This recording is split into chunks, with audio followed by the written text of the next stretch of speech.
जन्म मरण का मेल है सपना, ये सपना बिसरा दे।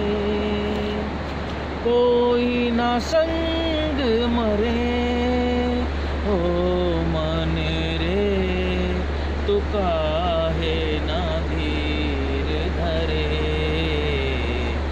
वो निर्मोही मोह न जाने, जिनका मोह करे ओ मन रे, तू काहे न धीर।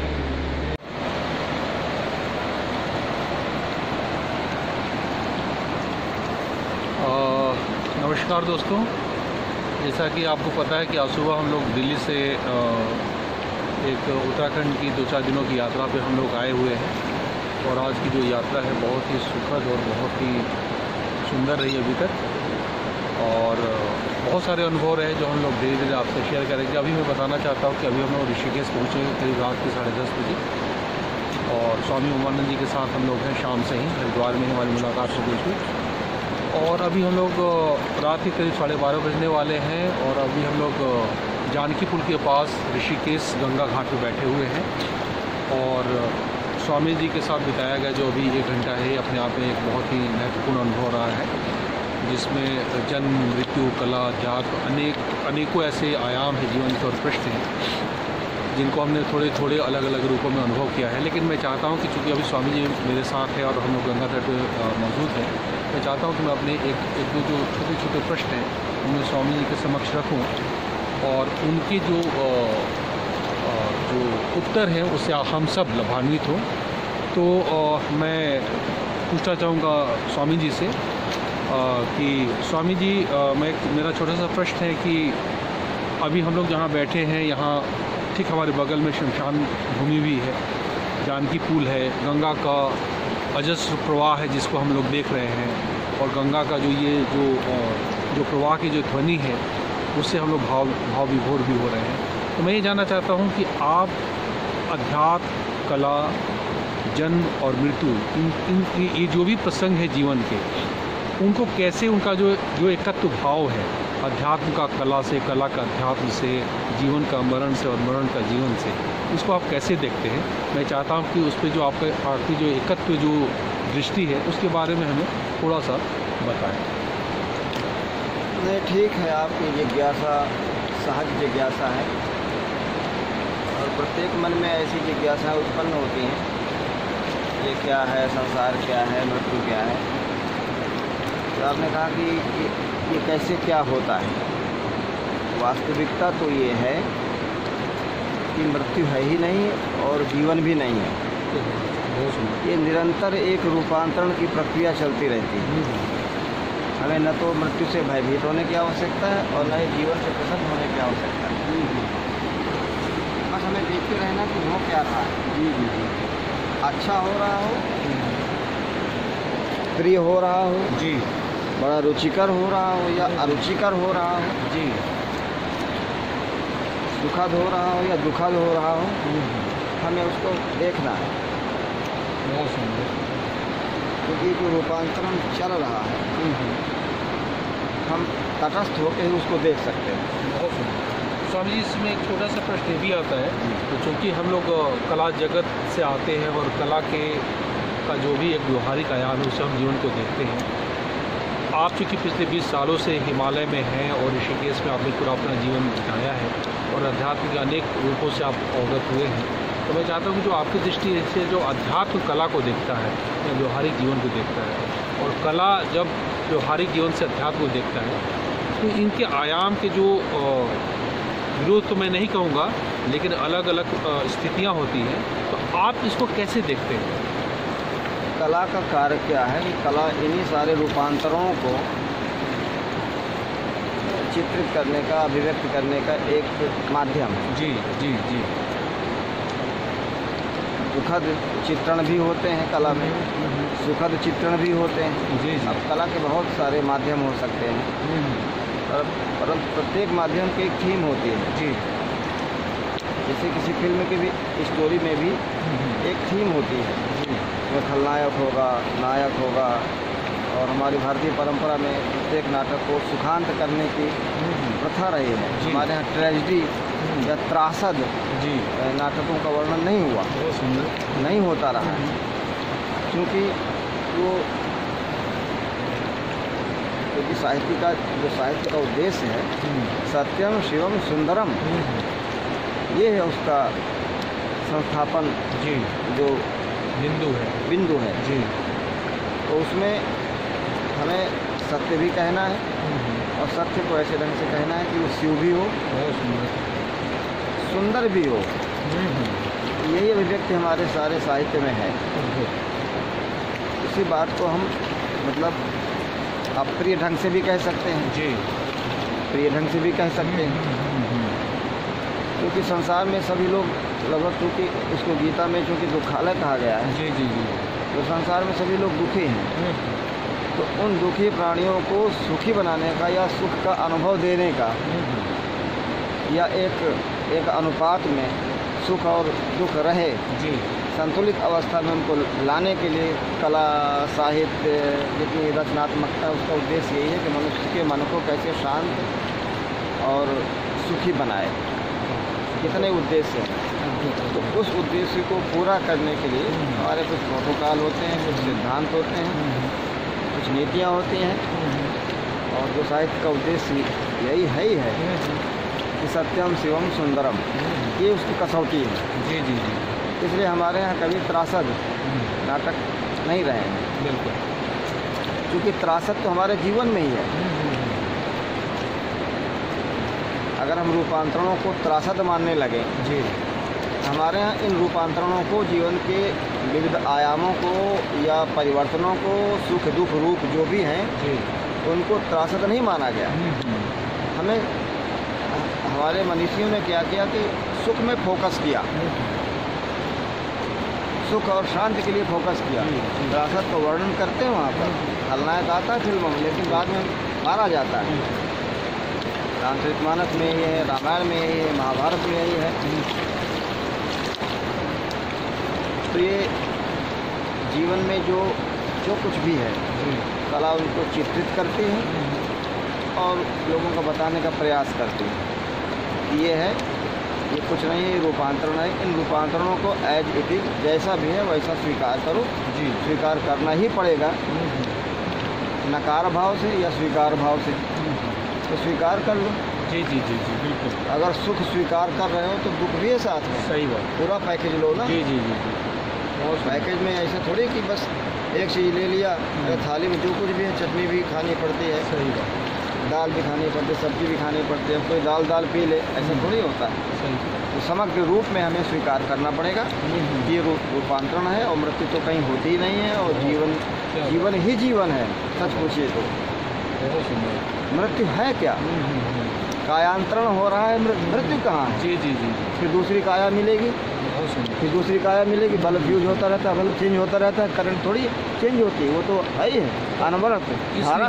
इस लिहाज से तो स्वामी जी, जो अध्यात्म की जो गहन प्रक्रिया है, जो प्रकृति रूपांतरित होती है, या जैसे आपने कहा कि मृत्यु घटित नहीं होता है, सिर्फ रूपांतरण होता है, ऐसी कला प्रक्रिया में भी रूपांतरण की एक अनवरत जो सिलसिले वो चलते रहते हैं। तो अगर दोनों को हम देखें तो इसमें एकत्व भाव तो स्वयं में सिद्ध हो जाता है। एकत्व भाव है, बस उसको समझ लेना। जी जी जी। जो लोग नहीं समझते वो विचलित हो जाते हैं, सही बात है, परेशान हो जाते हैं जी।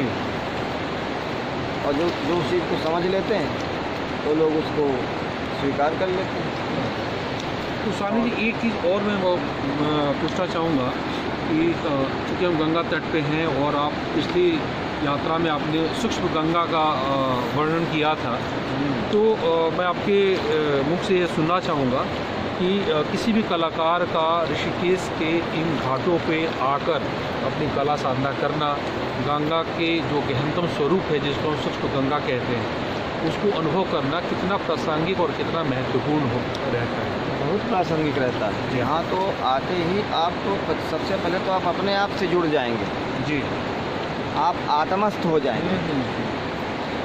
तो कलाकारों को, ऐसे संवेदनशील प्राणियों को, संवेदनशील मनुष्यों को, ऐसे रचनाधर्मियों को यहाँ आना चाहिए और आके बस चुपचाप बैठना चाहिए। अपने आप से जुड़ेंगे तो ही उनकी, अपने आप से जुड़ने में ही उनकी कलात्मक अभिव्यक्ति में निखार आएगा। उनकी संवेदना और सघन होगी, उनकी अभिव्यक्ति बड़ी समर्थ, प्रभावी और सक्षम होगी। वो जो कुछ भी व्यक्त करेगा बहुत ही पूर्णता में व्यक्त करेगा और वो उसकी अभिव्यक्ति किसी से तुलना करने में बहुत आगे निकल जाएगी। मूल में क्या है? संवेदना की गहनता।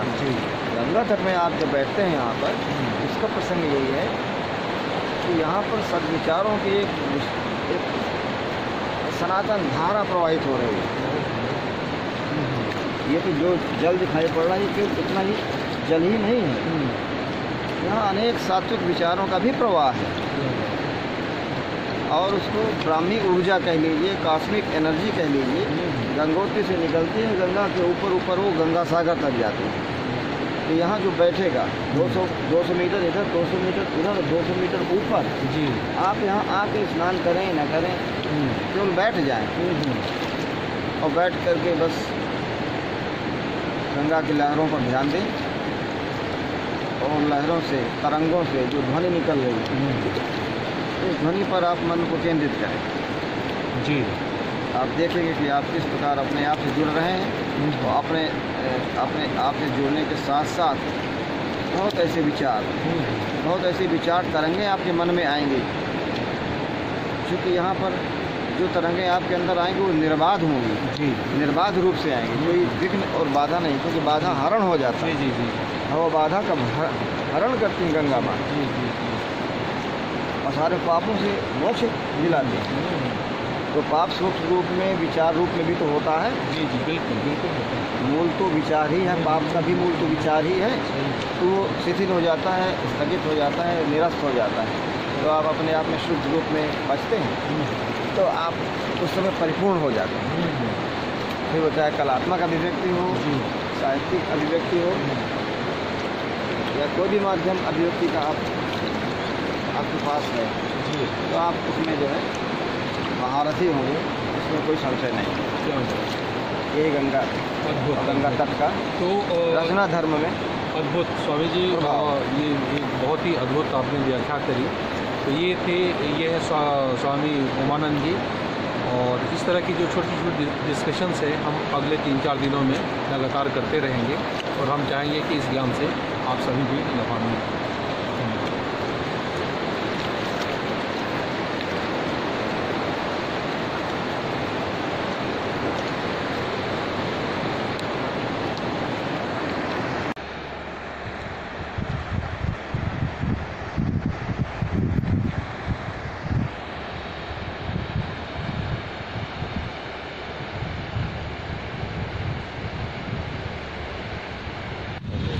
चाय हो गई भैया?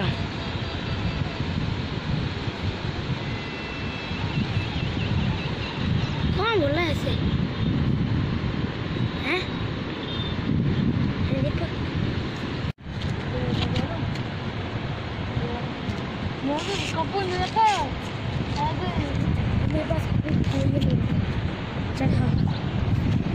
उनको दे के आओ, उनको दे के आओ। वो अंकल को? हाँ, उनको दे के आओ। मुन्ना ये ले लो।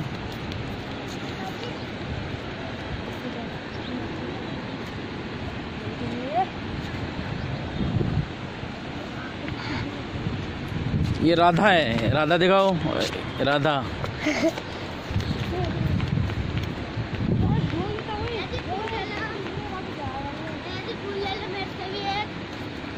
फूल भी ले लिए हमने, सब कुछ ले लिया है। कितना लेंगे?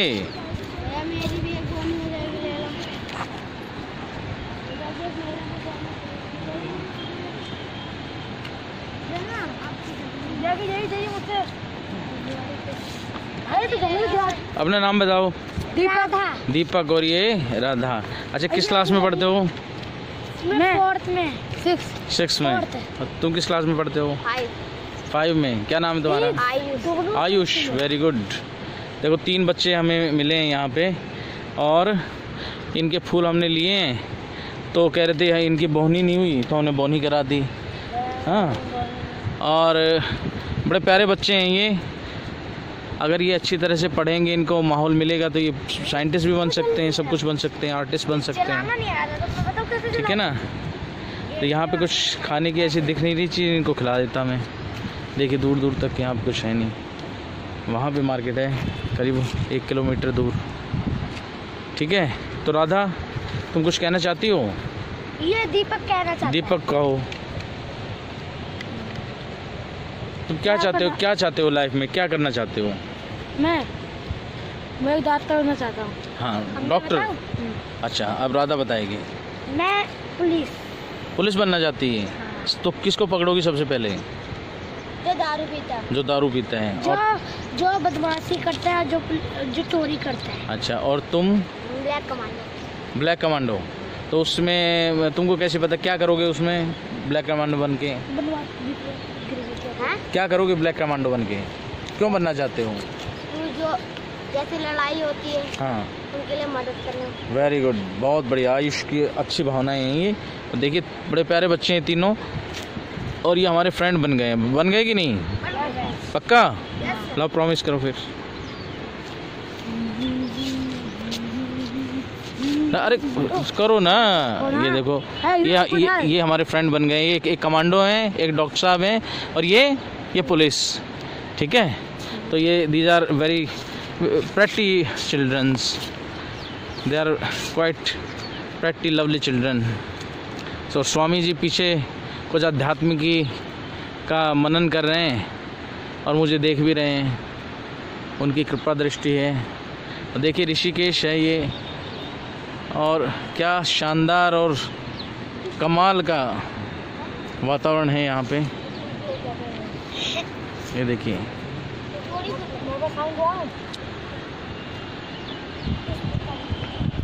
ये बच्चों को बड़े प्रेम से खिला रहे हैं। सबसे मेन चीज़ है कि प्रेम, बड़े प्रेम से खिला रहे हैं और बच्चे भी खुश हैं। अच्छा बना है, वेरी गुड। तो ये है शिवा, और ये है राधा, और ये है आयुष, और ये दीपक है ना। देखिए क्या लाइफ है बचपन में।